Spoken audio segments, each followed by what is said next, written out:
Yep. Okay, so today we're going to be talking about clouds and the types of weather that different clouds produce. So the first thing I want you guys to do is to try to work together and match the right name to the right cloud. Don't worry if you get some wrong. I'm just trying to see where you guys are right now in your understanding of cloud types. Okay. I mean, I don't know what any of these are. Well, We can just match them, you know, based on length. we can just That's guess. what I do. Okay. Stratus. I'm gonna go with this. Okay. The only thing I know is Nimbo is like the rain ones. The cumulus clouds. Is there anything that says Nimbo or something? Oh no, that's cumulus. Nimbo. Yeah, Oh. Yeah? Oops. Cumulus. Cirrocumulus. I want to say that's cumulus. Why is this so difficult? Cirrocumulus. Okay. I think this one's stratus, but we'll go with this one. Oh, okay. There's some cumulus right there. Cirrus. We'll go with the short one. Okay. Oops, sorry. Let's go with that. Okay, I see a C right there, so let's put a C there. Okay, and we are missing one, but it's okay. We're good. Oh, that one is included in my lecture. That's why I just Nice. You We don't didn't even guess that one.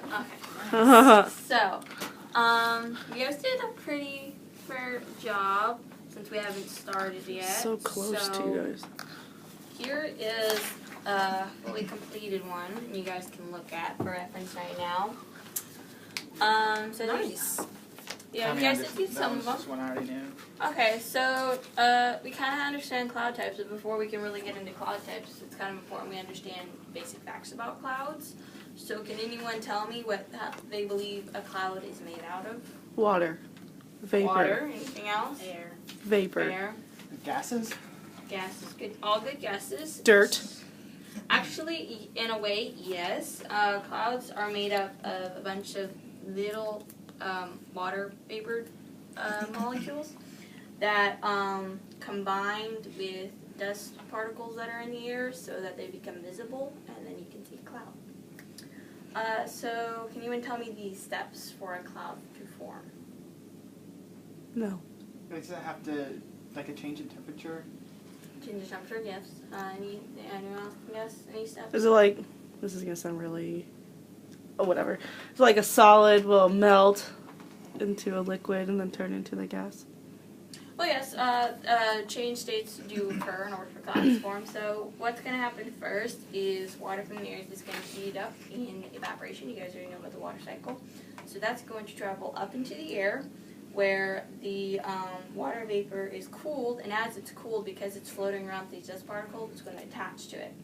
And it's going to become larger, and the particle inside will become visible because it's larger.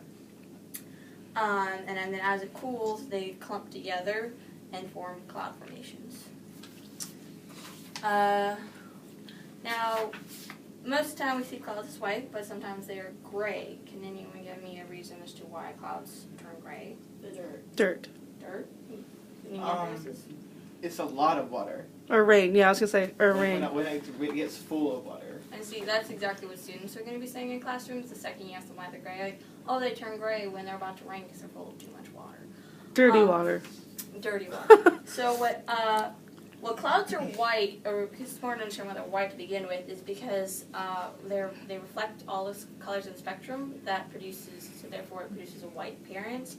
And when they are gray, it is it can be due to the fact they're those really high ones that cover the sky. They don't let enough light in, so it creates a gray shadow. And sometimes they're in just such large masses, it creates a gray shadow.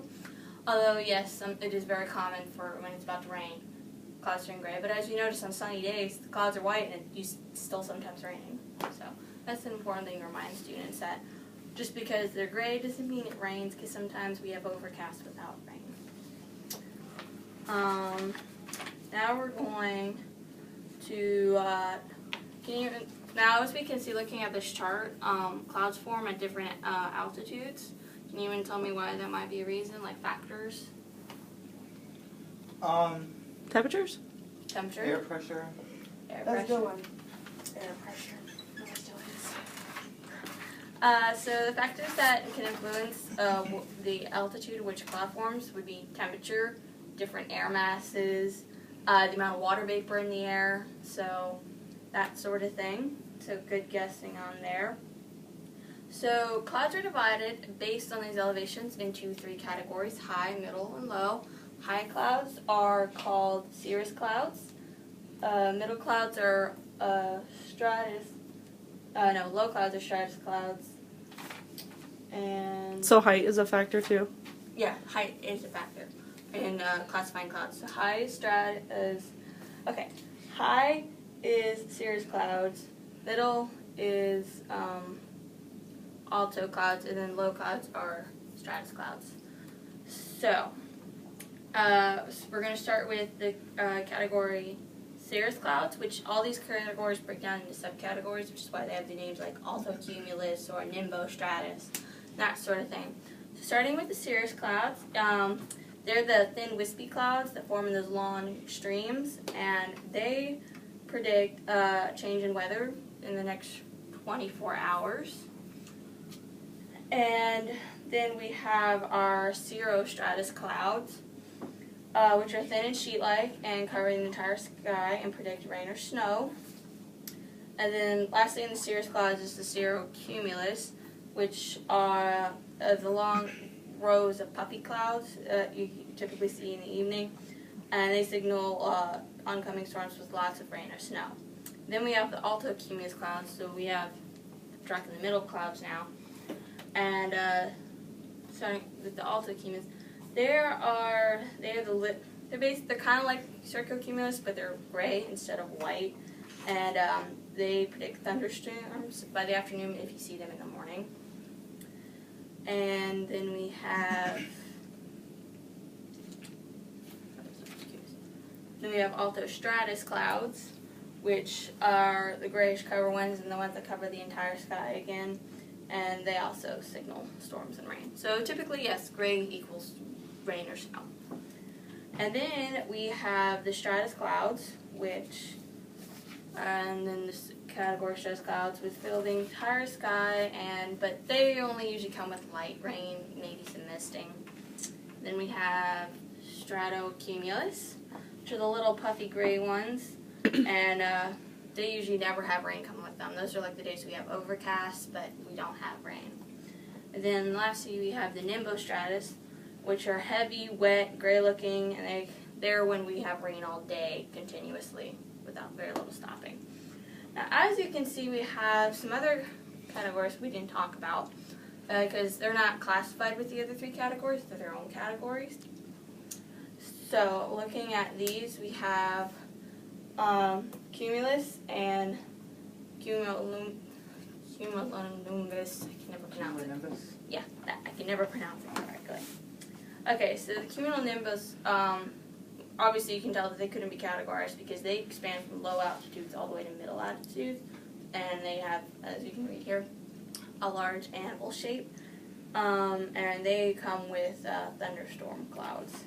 And then the cumulus ones are the white puffy ones, which you see on nice days where it's nice all day. And there's another type of cloud that sometimes gets overlooked as a cloud. Can anyone guess what that is? Fog? Fog is considered a cloud, but a lot of students wouldn't consider it because it forms on the ground. And a lot of times they just consider it like mist or like smoke. They don't consider it a cloud, but it's important that they understand that it is its own category. Is it just called fog? Yep, it's just called fog. It doesn't go under a category. It's its own separate thing because it's the only cloud to form on the ground. Let's see. So how do you guys think rain occurs? We've talked about clouds and the different weather. How do you think rain occurs? In the clouds. After like a bunch of like pressure and like temperature change and like condensation up in the clouds, it like fills up with water and then releases it. Alright, so what happens, that's a really good explanation. What typically happens is that when clouds are forming, the water, when they're going up, the moisture level is higher because the temperature is warmer. That's how evaporation occurs. But once they get up there, and especially if they go into higher altitudes, the moisture point lowers because it's cooler. So as the clouds are forming, when it starts cooling, if there's too much moisture and it's going past the now lower level, you're going to get precipitation. But precipitation is also going to vary based on the weather below it, whether you get snow, sleet, or rain.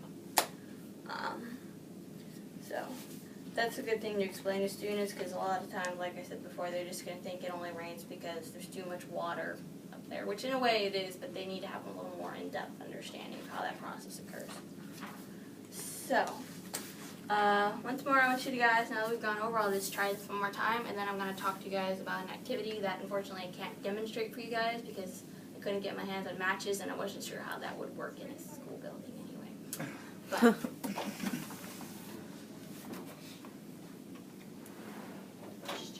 we're almost done. So why don't you guys try that again while I pull up the These are the experiment really we're big going to talk ones. Stratus is in the top. No, Stratus is in the bottom. Just kidding. Stratus in the bottom. So that must Stratus be is there. Syncocumulus. Cumulus is at the top. Alto's in the middle. Or Sirius. Wait, is it Cumulus or Sirius is at the top? Sirius right there.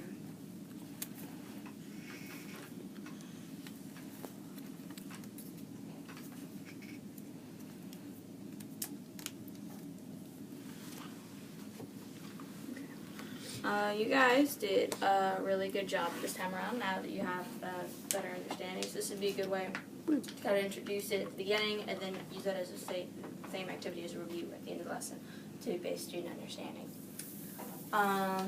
So the experiment I found is called Cloud in a Jar. It can be done two ways. Like you can either use an aerosol can, like hairspray, or a match. Depending on your level of students, like if you're teaching 5th grade, it's kind of safe to do single match, but you as a teacher should be doing it. But if you want the students to be able to demonstrate it themselves, obviously you need to be using the aerosol can version. So the version I have is the aerosol can. I just didn't have enough money for the supplies, so that's why I'm just going to show you guys. So this is what the end product would look like. And so basically what you're going to do is you're going to boil some water. So if you don't have a kitchen nearby that the staff could let you use, you could probably find a microwave and just really heat up the water. That would probably suffice. So, and then you're going to have the students measure out the water. Usually only one out of a jar this big. You only need to cover about 1 inch of the bottom with the hot water. And then you want to, as soon as they have the water, you want to have them quickly spray the aerosol into the can. This provides those particles that we talked about for the water to cling to when it condenses. And then you're going to take the lid and put some ice on top of it and place it on top. And this will cause that rapid condensation. And because the aerosol's in there, the particles can become visible when they condense, forming a cloud. That's something really easy to do with your students, and just watch the process happen. So that is my presentation.